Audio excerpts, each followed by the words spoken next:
ভাল প্ৰতিটো সমষ্টিলৈকে আমি নিৰ্বাচনী প্ৰচাৰ চলাবৰ কাৰণে গৈ আছোঁ।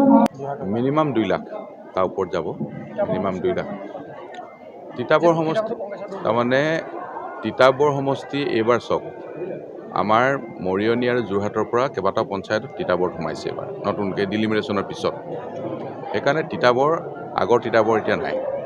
তিতাবৰ সমষ্টিত আমি ইয়াৰ পৰা মিনিমাম 15,000 লিড পাম তিতাবৰ সমষ্টিত। না মই প্ৰতিটো সমষ্টিতে দুদিন মই প্ৰতিখন পঞ্চায়তত প্ৰচাৰ চলাবলৈ গৈ আছোঁ। তিতাবৰলৈ মই আগতে এদিন আহিলোঁ আৰু আজি। ইয়াৰ পিছতে আমাৰ ৰাজ্যিকৰ লিডাৰবিলাকে প্ৰচাৰ চলাব, মন্ত্ৰীসকল আহি থাকিব, প্ৰচাৰ চলি থাকিব আমাৰ। আৰু প্ৰতিখন পঞ্চায়তত মই ৰাইজৰ লগত গৈছোঁ। আপোনালোকে দেখিছে সকলোতে যোগদান চলি আছে। কংগ্ৰেছ দলৰ পৰা আমাৰ দলৰ নীতি আৰু আদৰ্শৰ প্ৰতি আকৃষ্ট হৈ ৰিজাইন দি আছে, আমাৰ দলত যোগদান কৰি আছে। আৰু এনেধৰণৰ যোগদান প্ৰক্ৰিয়াও চলি থাকিব সদায়। শিৱসাগৰ 19 তাৰিখ দিনটো আহিবলৈ দিয়ক।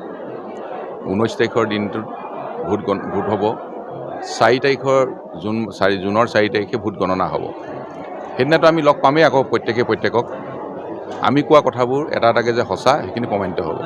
সেইটো তেওঁলোকৰ বিষয়, কিন্তু আমি আমাৰ নিজৰ কাম কৰি আছোঁ। আমাৰ একেবাৰে 24/7 আমাৰ মাইক্ৰ' লেভেললৈকে আমাৰ সংগঠনৰ কাম কাজ চলি থাকে। আমাৰ দলীয় কাৰ্যকৰ্তাসকলে কাম কৰি আছে আৰু নিৰ্বাচনৰ ভোট যিদিনা হ'ব সেই দিনটোলৈকে আমাৰ কাম কাজবিলাক চলি থাকিব। ভাৰতীয় জনতা পাৰ্টি ভেটি খহাবৰ কাৰণে এতিয়া সমগ্ৰ ভাৰতবৰ্ষত কোনো তেনেকুৱা শক্তি নাই। আমাৰ বিশ্বৰ ভিতৰতে সকলোতকৈ বেছি সদস্য থকা এটা ৰাজনৈতিক দল হৈছে ভাৰতীয় জনতা পাৰ্টি।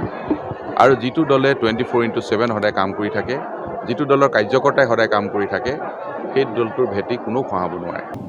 মই প্ৰাৰ্থনা জনাইছোঁ তাৰ বাবে আপোনালোকৰ ওচৰত নিৰ্বাচন অনুষ্ঠিত হ'ব আৰু এই কামক লৈ ভাৰতীয় জনতা পাৰ্টীয়ে চৰকাৰ গঠন কৰিব তাত কোনো আজি অসমখনক ভাৰতৰ 5খন ৰাজ্য আনিবৰ কাৰণে অসমৰ মুখ্যমন্ত্ৰীয়ে যি কাম কাজ চলাই আছে এইখিনি আগবঢ়াই লৈ যোৱাৰ স্বাৰ্থত ভোট প্ৰদান কৰিবৰ বাবে ভাৰতীয় জনতা পাৰ্টী অসম গণ পৰিষদ আৰু গণশক্তি অসমৰ মিত্ৰজোঁটৰ প্ৰাৰ্থী হিচাপে মোক আপোনালোকে ইয়াৰ পৰা টিকাই পঠাওক, মই আহ্বান আপোনালোকৰ প্ৰতি ৰাখিছোঁ। আজি যদি আপোনালোকে চাই যে 2014 চনত নৰেন্দ্ৰ মোদী ডাঙৰীয়াই প্ৰধানমন্ত্ৰী যদি আপোনালোকে তিতাবৰ সমষ্টি চাই 2016 চনৰ আগৰ তিতাবৰ সমষ্টি আৰু 2016 চনৰ পিছৰ তিতাবৰ কৰা হৈছে, এই কথাখিনি কেতিয়াও ৰৈ নাথাকে। সেইকাৰণে মই আপোনালোকৰ ওচৰলৈ মই আপোনালোকৰ হৈ কাম কাজখিনি যাতে আগবাঢ়ি লৈ যাব পাৰোঁ। বিৰোধীয়ে কোনো ধৰণৰ সমস্যা সমাধান কৰিব নোৱাৰে। কোনো বিৰোধী বিধায়কো আনিব নোৱাৰে, বিৰোধী সাংসদেও একো আনি আপোনালোকক দিবহি নোৱাৰে। 14 চনত নৰেন্দ্ৰ মোদী ডাঙৰীয়াই ঘোষণা দিব লাগিব আমি কোনো মানুহ যাতে বিজুলী বাতি। এতিয়া এইটো ডাঙৰ ৰাস্তা প্ৰায় 290 কোটিমান টকা এইটো খৰচ হ'ব আৰু সেই ৰাস্তাটো আমি এতিয়া বহল কৰিবৰ কাৰণে ব্যৱস্থা গ্ৰহণ কৰিছোঁ। উন্নত পকীপথ যোজনা আঁচনিৰ অধীনত, মুখ্যমন্ত্ৰী পকীপথ আঁচনিৰ অধীনত, নৱীকৰণ আঁচনিৰ অধীনত মথাউৰি নিৰ্মাণ কৰাৰ আমি ব্যৱস্থা পকীকৰণ কৰি আছোঁ। তাৰ লগে লগে আপোনাৰ প্ৰধানমন্ত্ৰী সেইকাৰণে এনেধৰণৰ চিন্তাৰে আমি কাম কাজবিলাক কৰি আছোঁ। অসীৰাম মুখাৰ্জী,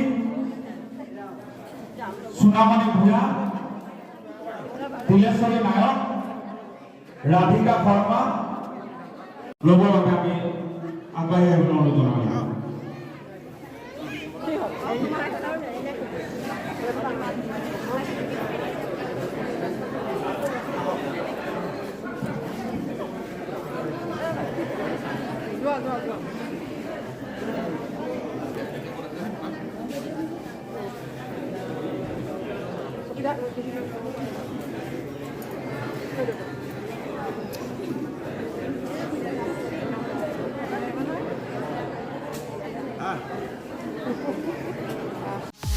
এইবাৰ নিৰ্বাচনত ভোটাৰৰ আশা কি?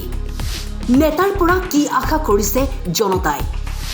কি বিষয়ে আকৃষ্ট কৰিছে ভোটাৰক? চহৰ নগৰ গাঁৱে ভূঞে জনতাৰ মনৰ কথা। Star Cement timed Ground Zero' powered by ডেটামেশ্যন।